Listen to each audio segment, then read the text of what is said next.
விஜயகாந்த் அவர்கள்ட்ட நம்ம பார்த்து வியந்த ஒரு விஷயம் என்னன்னாக்கா, இன்றைக்கி எல்லாம் சொல்கிறாங்கல்ல, பேருக்கு மற்ற டைலாக்லாம் கிடையாது. சிங்கம் அப்படின்னு சொன்னாக்கா, அன்றைக்கு இருந்த காலகட்டத்தில் விஜயகாந்த் மட்டும்தான் the one man army.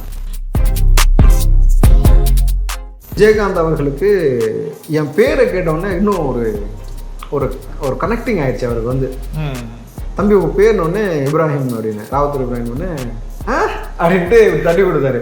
So அது வந்து அவருடைய நண்பரும் இப்ராஹிம் ராவத்தர், நான் வந்து ராவத்தூர் இப்ராஹிம் ஒன்று அவருக்கு இன்னும் கனெக்ட் ஆனி அவர் அந்த பேசின தருணம் வந்து,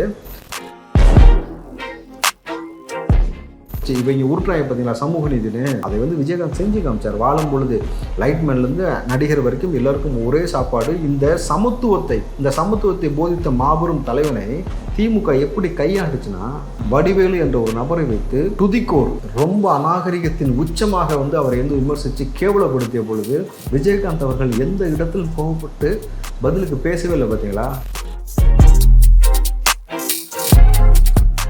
வரலாற்றில் விஜயகாந்த் அவர்கள் தான் முதல் முறையாக உள்ளே உட்காந்து அரசியலுக்குள்ளே வந்து, கலைஞர் 5 முறை முதலமைச்சர், தமிழ்நாட்டுடைய தவிர்க்க முடியாத அரசியல் சக்தியாக இருந்தார். எம்ஜிஆருக்கு டஃப் கொடுத்த நபரை தூக்கி வெளியில் எரிஞ்சிட்டு எதிர்கட்சி தலைவர் வரிசையில் வந்து உட்காந்தார். அதை தாண்டி வந்து பார்த்தீங்கன்னா அவருடைய மண்டபம் எல்லோருக்கும் தெரியும், இடித்தது. மண்டபத்தை சம்மந்தம் இல்லாமல் ஒரு பிளான் கிளியர் பண்ணி இடித்தாங்க அப்படின்னு நம்ம எல்லாமே பார்த்தோம். மண்டபத்தை இடித்தது மட்டும் இல்லாமல் ஒரு மனிதரை பொது இடத்தில், கிட்டத்தட்ட அவர் அவ்வளோ பெரிய சிங்கம் மாதிரியாக இருக்கக்கூடிய மனுஷன் பொது இடத்தில் வச்சு அடிச்சிட்டாங்க. விஜயகாந்த் அடித்தாங்க. ஒரு வேளை ஜெயலலிதா இறப்பின் போது விஜயகாந்த் அவர்கள் ஆக்டிவாக அரசியல் இருந்திருந்தாங்கன்னா சிஎம் அவர் தான். இந்த உடல்நலம் சரியில்லாமல் போனதுக்கு காரணமே அதிமுகவும் திமுகவும் சொல்கிறாங்க. அந்த அரசியல் விளையாட்டை விளையாண்டாங்க. அந்த நிச்சயமா நீங்கள் கிட்டத்தட்ட பார்த்தீங்கன்னா எம்ஜிஆருக்கு பிறகு பார்த்தீங்கன்னாக்கா இப்படி ஒரு ஊர்வலம் வந்து நம்ம எங்கேயுமே பார்க்க முடியாது. இங்கே வாழ்ந்த தலைவர்கள், நம் நாட்டை ஆழ்ந்த தலைவர்கள்லாம் பார்த்தீங்கன்னாக்கா ஊருக்கு ஒதுக்குப்புறமாக கடற்கரை ஓடம் இருக்கிறாங்க. ஊருக்குள்ளேயே ஒரு சிங்கம் இன்னைக்கு உறங்கிட்டு இருக்குனாக்கா அது கேப்டன் அவர்கள் மட்டும்தான்.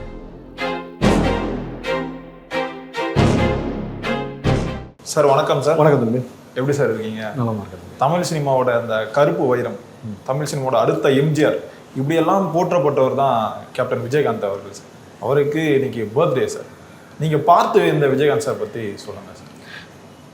அண்ணன் விஜயகாந்த் அவர்களை 2 முறை நேரில் சந்தித்து பேசக்கூடிய ஒரு அரிய வாய்ப்பை இந்த காலம் எனக்கு வழங்கியது. நீங்கள் வந்து அவருடைய ஷூட்டிங் ஸ்பாட்டில் ஒரு முறை நான் வந்து அவரை பார்த்து பேசினது உண்டு. அதுக்கப்புறம் அவருடைய அலுவலகத்தில் ஒரு முறை அவரை நம்ம பேசின ஒரு அனுபவம் இருக்குது. விஜயகாந்த் அவர்கள்ட்ட நம்ம பார்த்து வியந்த ஒரு விஷயம் என்னன்னாக்கா, இன்றைக்கி எல்லாம் சொல்கிறாங்கல்ல, பேருக்கு மற்ற டைலாக்லாம் கிடையாது. சிங்கம் அப்படின்னு சொன்னாக்கா, அன்றைக்கு இருந்த காலகட்டத்தில் விஜயகாந்த் மட்டும்தான் தி ஒன் மேன் ஆர்மி. அவர் களத்தில் இறங்கி நின்னார்னாக்கா எவ்வளோ பெரிய கூட்டத்துலேயும் சரி அவர் பாட்டு கர்ஜனை பண்ணார்னு வச்சுக்கலாம், அப்படியே விலகும். இன்றைக்கி வந்து நடிகர் பெருமக்களாக இருக்கட்டும், எந்தெந்த நீங்கள் சினிமா பிரபலங்கள் யாருமே பார்த்தீங்கன்னா பவுன்சர்ஸ் வச்சுட்டு வருவாங்கல்ல, தனக்கு தானே பவுன்ஸராக இருந்தவர் விஜயகாந்த் மட்டும்தான். அவர் இறங்கி நின்னார்னா களத்தில் வந்து அப்படி நிற்பார். அந்த மாதிரி ஒரு ஆளுமை அவர் வந்து ஷூட்டிங் ஸ்பாட்டுக்கு வராரு அப்படின்னாக்கா, அதுவும் நான் வந்து அவரை சந்திக்கும் பொழுது அவர் வந்து போலீஸ் காஸ்டியூமில் இருந்தார். நார்மலாகவே அவரை பார்த்தாலே பயங்கர கம்பீரமாக இருக்கும். அவர் வந்து இந்த போலீஸ் காஸ்டியூமில் நல்லா ஃபிட்டாக அவர் வரும் பொழுது அவர் வேறு மாதிரி ஒரு கூஸ் பம்ப்ஸ் அவரை பார்க்கும் பொழுது இருந்தது. அந்த மனிதர் வந்து நம்ம போய் அவர்கிட்ட பேசும் பொழுது என்ன சொல்கிறது, ரொம்ப இணக்கமாக, ஏதோ ரொம்ப சகஜமாக தான் வந்து இவ்வளோ பெரிய ஒரு தலைவன் அப்படின்றதெல்லாம் இல்லாமல், இவ்வளோ பெரிய ஸ்டார் வேல்யூ இருக்கக்கூடிய ஒரு நபர் அப்படின்றதெல்லாம் இல்லாமல், ரொம்ப இயல்பாக ரொம்ப தன்மையாக கூப்பிட்டு அரவணைச்சு பேசி, நம்ம போய் பேச ஆரம்பித்த உடனே பக்கத்தில் நபரை கூப்பிட்டு சாப்பிட கொண்டு வா, அவருக்கு குடிக்க தண்ணி எனக்கு, ஜூஸ் என்ன இருக்குது கொண்டு வா, அதை சொல்லி அதை ஃபஸ்ட்டு நம்ம அவரை பார்த்த மகிழ்ச்சியில் ஆஸ்வாசப்பட்டு நம்ம அவர்கிட்ட பேசும் பொழுது, இருங்க சாப்பிட்டு பேசுவோம், நான் இருக்கேன் அப்படிங்கிறாரு. நம்ம நீங்கள் ஒரு ஷூட்டிங் ஸ்பாட்லலாம் அவ்வளோ சீக்கிரம் வந்து விஜயகாந்த் சார் வந்து அவ்வளோ ப்ரொடக்ஷன் நடந்துட்டு இருக்கும்போது நம்ம போய் பார்த்து ஒரு ஃபோட்டோ எடுக்கிறதே கஷ்டம். ஏன்னா அவர் வந்து ரொம்ப பீக்கில் இருந்த டைம். அது வந்து ரொம்ப ரிலாக்ஸாக இருங்க தம்பி, சாப்பிட்டு நம்ம பேசுவோம்னு சொல்லிட்டு அவர் பேசின அந்த முறை, அந்த விதம் இருக்குல்ல, வாழ்க்கையில் வந்து மறக்கவே முடியாது எனக்கு வந்து. ஸோ அது வந்து என்ன சொல்கிறேன்னாக்கா, உண்மையாலுமே அதான் சும்மாவை சொன்னாங்க, நீ பொட்டு வச்ச தங்க குடம் ஊருக்கே நீ முகடம்னு சொல்கிறாங்கல்ல அவரை. அந்த மாதிரி அந்த மனிதருடைய குணாதிசயங்கள் பார்த்தீங்கன்னாக்கா அதில் வந்து இன்னும் விஜயகாந்த் அவர்களுக்கு என் பேரை கேட்டவுடனே இன்னும் ஒரு ஒரு ஒரு கனெக்டிங் ஆயிடுச்சு அவருக்கு வந்து. தம்பி உங்கள் பேர்னொடனே இப்ராஹிம் அப்படின்னு, ராவுத்தர் இப்ராஹிம் ஒன்று அப்படின்ட்டு தட்டி கொடுத்தாரு. ஸோ அது வந்து அவருடைய நண்பரும் இப்ராஹிம் ராவுத்தர், நான் வந்து ராவுத்தர் இப்ராஹிம் உடனே அவருக்கு இன்னும் கனெக்ட் ஆனி அவர் அந்த பேசின தருணம் வந்து அந்த நிகழ்வு வந்து எனக்கு வந்து அது அப்படியே நெஞ்சில் வந்து பசுமையாக பதிந்த விஷயம். அவருடைய மரணம் செய்தின்றது வந்து கிட்டத்தட்ட நம்மளை வந்து நிலைகுலை செஞ்சு அவர் வந்து என்ன சொல்கிறது, இப்படிப்பட்ட ஒரு மாமனிதரையும் வந்து நம்ம இழந்துட்டோம் அப்படின்றது வந்து ஏற்றுக்கொள்ளவே முடியல. ஆனால் அந்த க்ரௌடு நான் பார்த்தேன், கிட்டத்தட்ட தம்பி ஸ்க்ரீனில் 14 வருஷமாக வரல, பொது வாழ்க்கையிலே வந்து அவர் எவ்வளோ வருஷமாக இல்லாமல் தனிமைப்படுத்தப்பட்ட ஒரு நபர் இவ்வளோ ஆண்டுக்கு பிறகு அந்த மரணம் அடைஞ்சிருக்காருன்னு ஒன்று இந்த க்ரௌடு கூடிச்சு பாருங்க. அப்பா, இந்த கோயம்புலேருந்து ஒட்டுமொத்த ஏரியாவை சம்பிச்சு போன மாதிரி.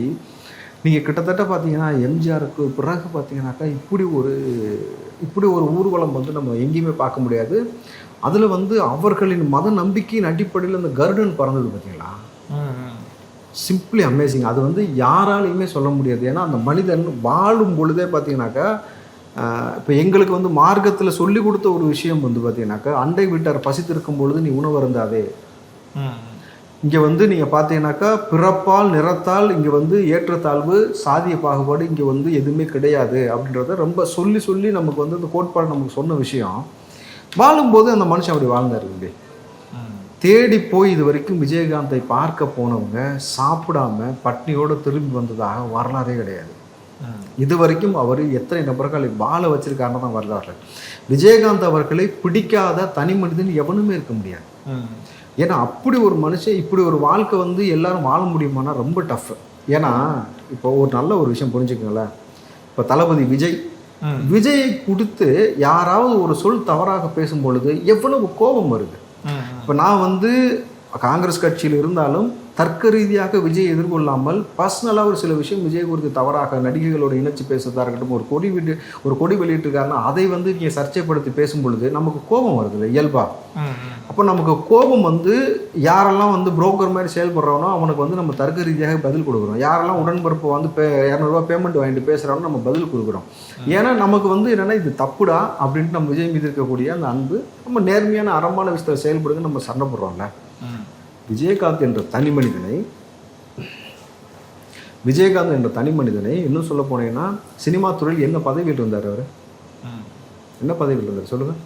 அந்த நடிகர் சங்க தலைவராக இருந்தார் சார். நடிகர் சங்கத்தின் தலைவராக இருந்து அந்த கடனை அடைத்த, இத்தனை ஆண்டு காலமாக கடன் இருந்துச்சு, அந்த கடனை அடைப்பதற்காக நீங்கள் வெளிநாட்டில் வந்து ப்ரோக்ராம் பண்ணி அந்த கடனை அடைச்சிட்டு கிட்டத்தட்ட சினிமாவில் ஒரு மாபெரும் புகழ்ச்சி. இவங்க உருட்டாங்க பார்த்தீங்களா சமூக நீதினு, அதை வந்து விஜயகாந்த் செஞ்சு காமிச்சார். வாழும் பொழுது லைட்மேன்லேருந்து நடிகர் வரைக்கும் எல்லாருக்கும் ஒரே சாப்பாடு. இந்த சமத்துவத்தை போதித்த மாபெரும் தலைவனை திமுக எப்படி கையாண்டுச்சுன்னா, வடிவேலு என்ற ஒரு நபரை வைத்து துதிக்கோர் ரொம்ப அநாகரிகத்தின் உச்சமாக வந்து அவரை எந்த விமர்சித்து கேவலப்படுத்திய பொழுது விஜயகாந்த் அவர்கள் எந்த இடத்தில் கோபப்பட்டு பதிலுக்கு பேசவே இல்லை பார்த்தீங்களா?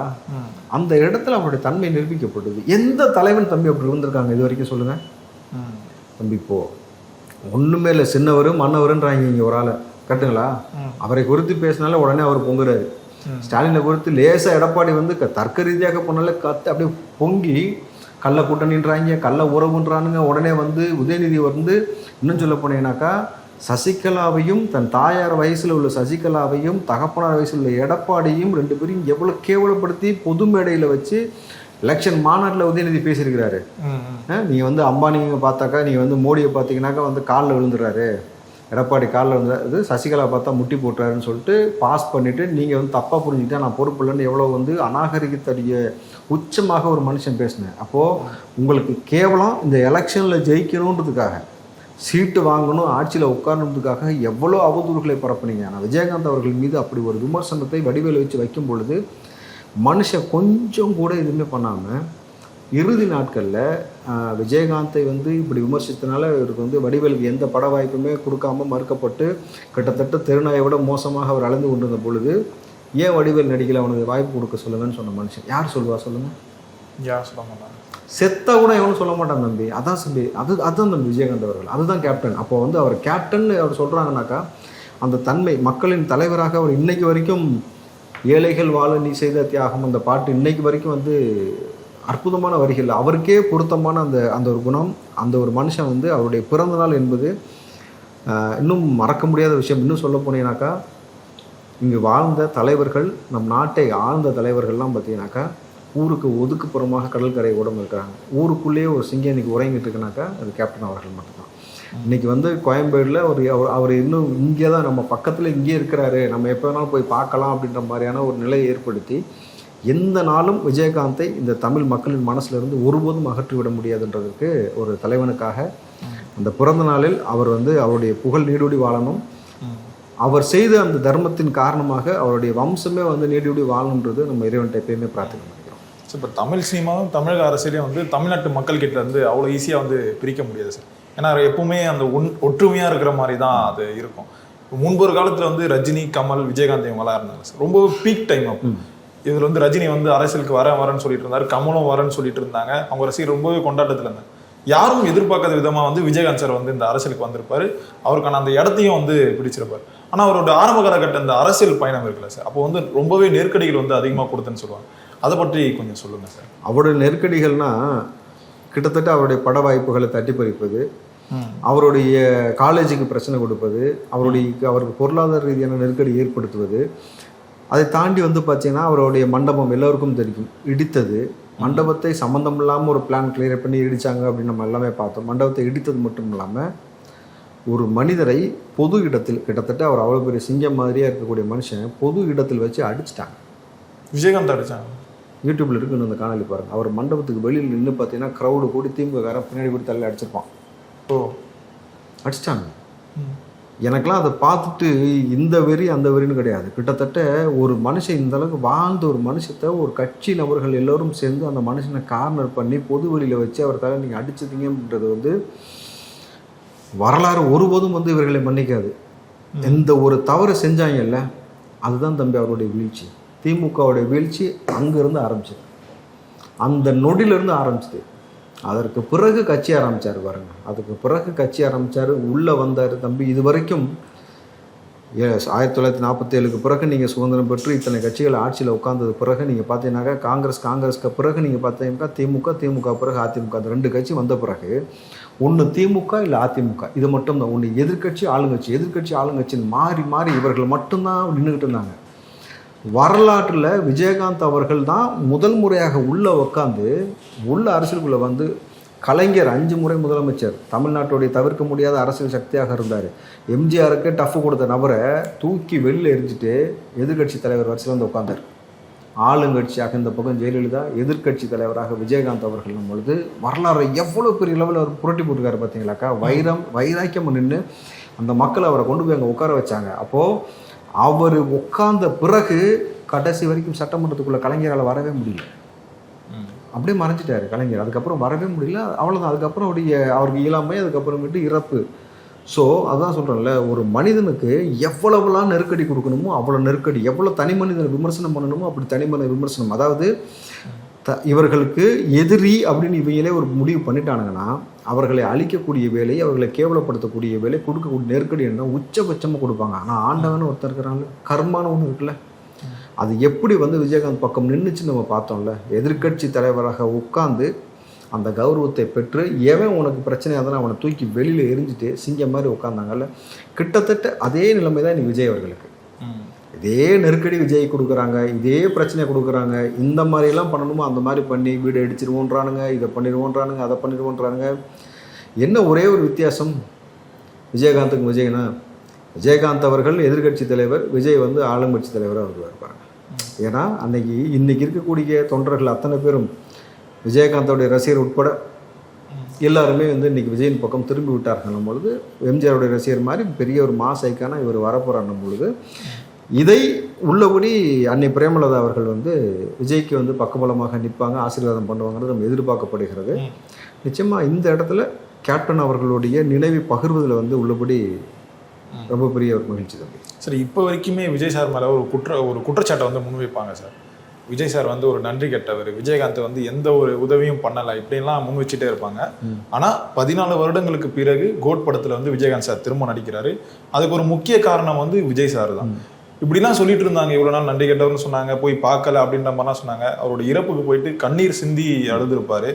அப்படிலாம் இருந்தது சார். அவங்களுடைய பாண்ட் பத்தி சொல்லுங்க சார். அவங்க தம்பி ஆரம்பத்துல இருந்தே பார்த்தீங்கன்னா தளபதி விஜய் அவர்களுடைய அப்பா விஜயகாந்தை வைத்து படம் பண்ணி ரொம்ப நெருக்கம், விஜின்னு சொல்லி செல்லமாக அழைக்கக்கூடிய அளவில் தான். நீங்கள் வந்து விஜய்னா விஜயகாந்தவே அப்படி தான் கூப்பிடுவாங்க, விஜய். இந்த பக்கம் விஜயுமே விஜய்னு.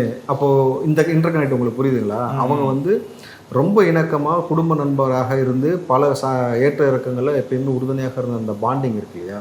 இதெல்லாம் இவங்களுக்கு தெரியாது. இவர்களுக்கு தெரிந்ததெல்லாம் கேவலமான அரசியல். இது அரசியல்னே சொல்ல முடியாது. முதல்ல அரசியல்ன்றது நாகரிகமாக இருந்தது.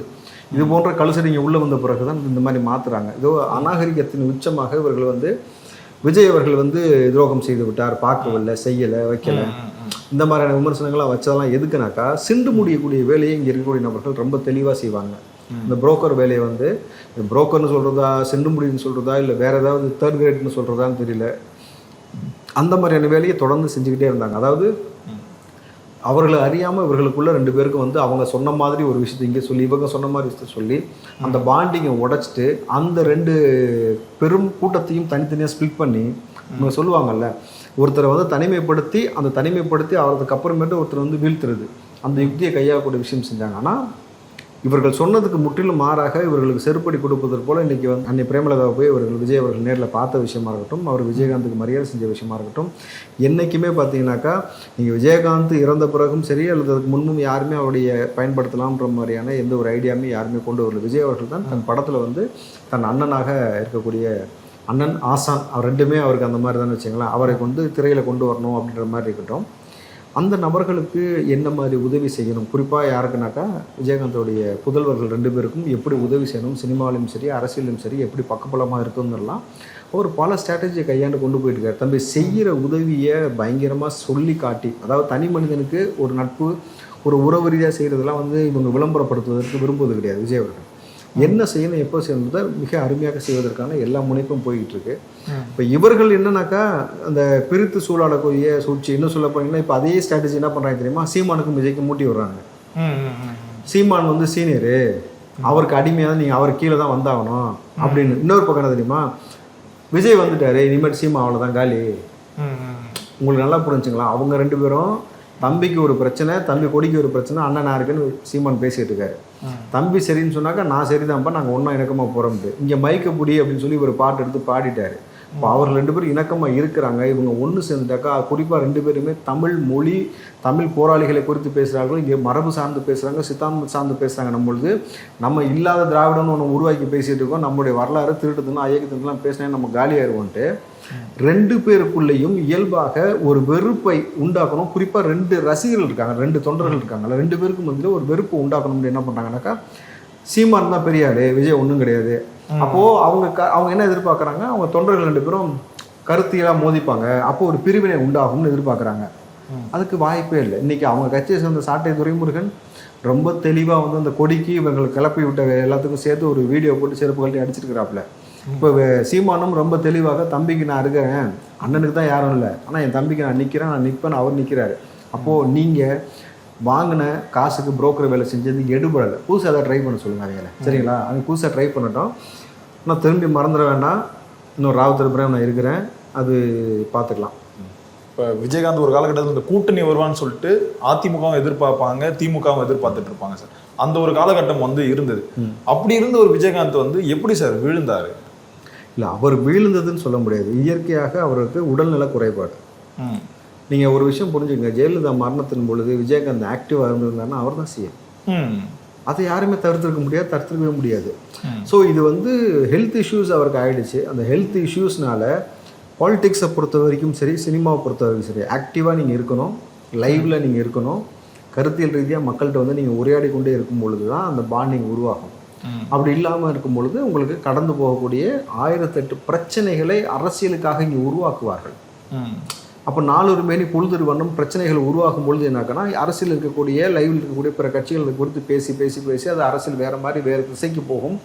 அப்போ ஒரு உடம்பு முடியல, ஒரு சிக்னஸில் இருக்கிறாங்கன்னும் பொழுது அவங்களால வந்து வெளியில் வர முடியும் பொழுது, அதுவும் அண்ணன் விஜயகாந்த் அவர்களுக்கு ஏற்பட்ட உடல் நமக்கு தெரியும் இல்லையா, அந்த அந்த உடல் முடியாமல் போனதுக்கு பிறகு பார்த்தீங்கன்னாக்கா ஆக்டிவாக இருக்க முடியல. அதனால தான் வந்து அவர் வந்து செட்பேக் ஆனாரே தவிர அவர் வந்து இவங்க வீழ்த்திட்டாங்கன்றதெல்லாம் வந்து சும்மா கதை.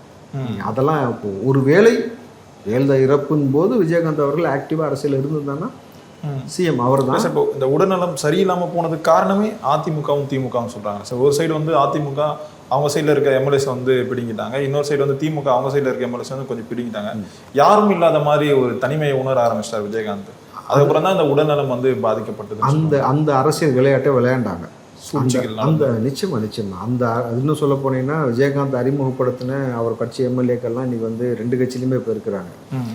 ஸோ நம்பிக்கையாக செஞ்ச அந்த இதுகளை உடைக்கக்கூடிய, அதாவது என்ன சொல்கிறது, பணத்துக்கு விலை போகக்கூடிய விஷயத்தை அவங்க பண்ணிட்டாங்க. பட் விஜயகாந்த் அவர்கள் ஒரு மேடையில் பேசியிருப்பார், என்னடா காசு காசு காசு பெரிய காசு வச்சுட்டு என்ன பண்ண போகிற, அந்த வார்த்தை அவர் பேசியிருப்பாரு. எவ்வளோ எடுத்துக்க, எனக்கு வந்து என்ன ஒரு 3 வேளைக்கு கொஞ்சம் சோறு சாப்பிடுவேன்னா, அதுக்கு பின்னாடி பார்த்தா என் பிள்ளைங்க 2 பேர் இருக்காங்க சொத்து, அதுக்கப்புறம் பார்த்தீங்கன்னா உங்கள் வீடு இவ்வளோ பேர் இருக்கிறீங்க, உங்கள் வீட்டுக்கு வந்து ஒரு ரூபாய் சோறு போட மாட்டீங்களா, இதுக்கு மேலே என்ன அப்படின்ற வாழ்க்கையோட யதார்த்தத்தை புரிந்து கொண்ட ஒரு மனிதர். அப்போ அவருக்கு வந்து பணத்திற்கு எங்கேயுமே ஒரு விலை போனது கிடையாது. ஏன்னா அவர் தான் கொடுத்து சிவந்த கரங்கள் அந்த மாதிரி பழகின மனுஷன். இவங்களை நம்பி ஒருத்தர் வந்து அவர் உருவாக்கும் பொழுது விஜயகாந்துக்கு துரோகம் செய்து விட்டு நீங்கள் போன மனிதர்கள்னால வந்து அவருக்கு வந்து ஒரு செட்பேக் ஆச்சு. அது வந்து உளவியல் ரீதியாக வந்து அவரை வந்து கொஞ்சம் ஒரு, நம்ம யார் அதிகப்படியாக நம்புகிறோமோ அவன் செய்கிற துரோகத்திற்கும் நம்மளை கொன்றுவேன்னு சொல்லிட்டு ஒரு பலத்தோடு வந்து நிற்கக்கூடிய எதிரிக்கும் பார்க்கும் பொழுது நம்ம எதிரி ஈஸியாக எதிர்கொண்டுருவோம்.